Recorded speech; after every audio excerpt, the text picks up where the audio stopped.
শীতকাল শেষ হওয়ার আগে এই অমৃত স্বাদের পিঠা বাড়িতে একবার হলেও তৈরি করে নিন।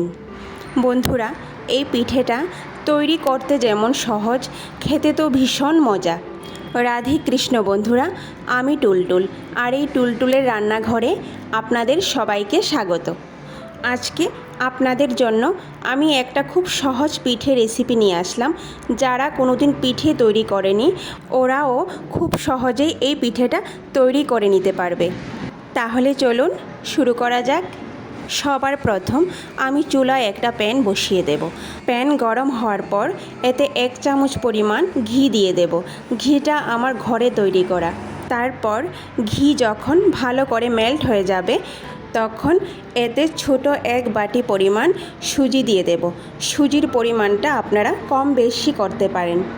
খুব সামান্য লবণ দিয়ে দেব। চায়ের কাপে এখানে 1.5 কাপ পরিমাণ সুজি হবে। তারপর কম আঁচে 3 মিনিটের জন্য সুজিটাকে ভেজে নেব। এমনভাবে ভাজবো যাতে সুজির রং না পাল্টে যায়।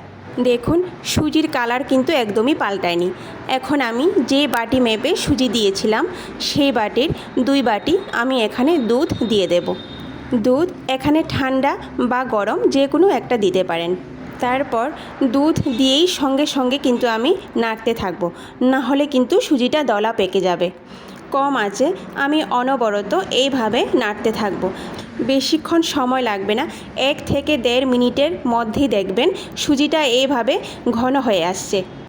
এই অবস্থায় চুলার আঁচ কিন্তু একদমই বাড়ানো যাবে না।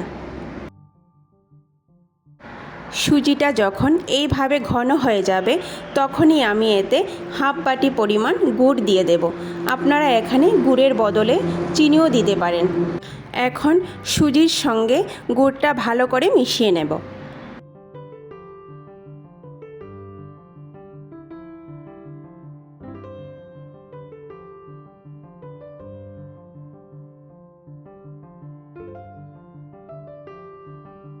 দেখুন, গুড় ভালো করে মিশে সুজিটা একটা ডোয়ে পরিণত হচ্ছে। যখন সুজিটা এইভাবে প্যান ছেড়ে আসবে, তখনই চুলার আঁচ আমি বন্ধ করে দেব।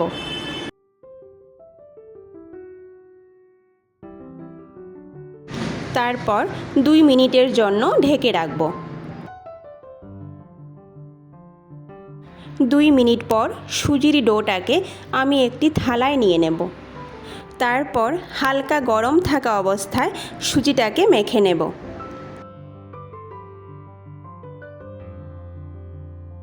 সুজির মধ্যে আমি 1 চামচ পরিমাণ ঘি দিয়ে ভালো করে মেখে নেব। মনে রাখতে হবে, সুজিটাকে কিন্তু এইভাবে ভালো করে মেখে নিতে হবে। মাখা যত ভালো হবে, পিঠেগুলি কিন্তু ততই সুন্দর হবে। সুজির ডো আমার তৈরি হয়ে গেছে। ডোটাকে এখন আমি একটা সাইডে রেখে দেব। অন্যদিকে আমি চুলায় একটা প্যান বসিয়ে এতে 1 বাটির থেকে একটু কম চিনি দিয়ে দেব। যেই বাটি মেপে আমি সুজি নিয়েছিলাম, সেই বাটি মেপেই আমি এখানে চিনি দিয়ে দেব। চিনি দিয়ে কোনো রকম নাড়াচাড়া করব না। আপনা থেকে যখন চিনিটা এইভাবে গলে আসবে, তখনই আমি স্প্যাচুলা দিয়ে একটু নেড়ে নেব।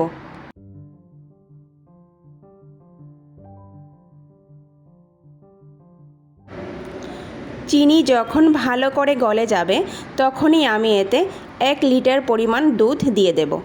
অবশ্যই দুধটা হালকা গরম হতে হবে, একদম ঠান্ডা দুধ আমি ব্যবহার করব না। দেখুন, দুধ দেওয়ার সঙ্গে সঙ্গে চিনিটা একদম শক্ত হয়ে গেছে। একটু নাড়াচাড়া করার পর আবার গলে যাবে। এখন মাঝারি আঁচে আমি দুধটাকে একটা বলক আসতে দেব। দুধে যখন বলক চলে আসবে, তখন আমি 3টে এলাচ ফাটিয়ে দুধে দিয়ে দেব। তারপর একটু নাড়াচাড়া করে গ্যাসের ফ্লেমটা মাঝারি থেকে একটু কম করে দিয়ে 10 মিনিটের জন্য ফুটতে দেব। 10 মিনিট পর্যন্ত দুধটা ফুটতে থাক, এই দিকে আমি পিঠেগুলি তৈরি করে নেব। পিঠেগুলি তৈরি করার আগে খুব সামান্য একটু ঘি হাতে লাগিয়ে নেব। তারপর ছোট ছোট বলের আকার দিয়ে আমি পিঠেগুলি তৈরি করে নেব। ডো থেকে খুব অল্প করে লিচি কেটে আমি এইভাবে হাতের সাহায্যে গোল বলের আকারে তৈরি করে নেব। দেখুন বন্ধুরা, একটি পিঠে আমার তৈরি হয়ে গেছে। এইভাবে আমি সবগুলি পিঠে তৈরি করে নেব। খুব সময় লাগে না, 10 মিনিটেই এই পিঠেগুলি তৈরি হয়ে যায়। সবগুলো পিঠে আমি এইভাবে তৈরি করে নেব। ফিরে আসলাম 10 মিনিট পর। দেখুন দুধ আমাদের অনেকটা ঘন হয়ে গেছে। পিঠের জন্য এই প্যানটা অনেকটা ছোট হয়ে গেছে, আর একটু বড় প্যান আমি চুলায় বসিয়ে দেব। এই প্যানে আগে আমার দুধ রাখা ছিল, সেই প্যানটাই বসিয়েছি। এখন ওই প্যানটা থেকে এই প্যানের মধ্যে দুধগুলি ঢেলে নেব। তারপর একটু নাড়াচাড়া করে চুলার আঁচ বাড়িয়ে দেব। চুলার আঁচ বাড়ানোর কারণ হলো দুধ যখন টকবক করে ফুটতে থাকবে তখনই পিঠেগুলি দিতে হবে। চুলার আঁচ কিন্তু কমানো যাবে না।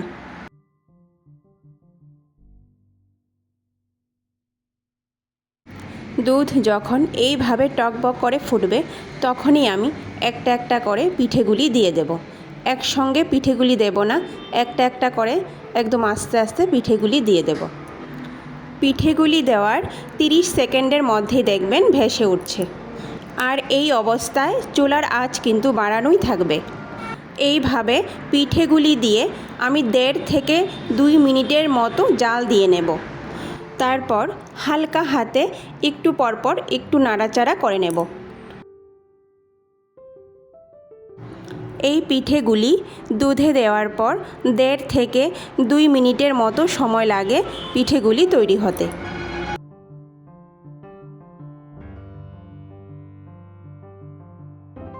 দেখুন বন্ধুরা, পিঠেগুলি কিন্তু অনেকটা ফুলে উঠেছে। এরপর আমি একটা তেজপাতা ভালো করে ধুয়ে এইভাবে টুকরো টুকরো করে দুধের মধ্যে দিয়ে দেব। তারপর একটু নাড়াচাড়া করে গ্যাসের ফ্লেমটা বন্ধ করে দেব। এর থেকে আর বেশি ফোটাবো না। গ্যাসের ফ্লেম আমি বন্ধ করে দিয়েছি। এখন এতে 1 মুঠো কিশমিশ দিয়ে দেব। এখানে কিশমিশটা পুরোপুরি অপশনাল, হাতের কাছে থাকলে দেবেন, না থাকলে দেওয়ার দরকার নেই। তো বন্ধুরা, তৈরি হয়ে গেল আমাদের স্বাদে অতুলনীয় সুজির রস ভরি পিঠা। ভিডিওটি সম্পূর্ণ দেখার অনুরোধ রইল। আর ভিডিওটি যদি ভালো লাগে তাহলে সবার শেষে লাইক, শেয়ার আর সাবস্ক্রাইব করে দেবেন। নমস্কার।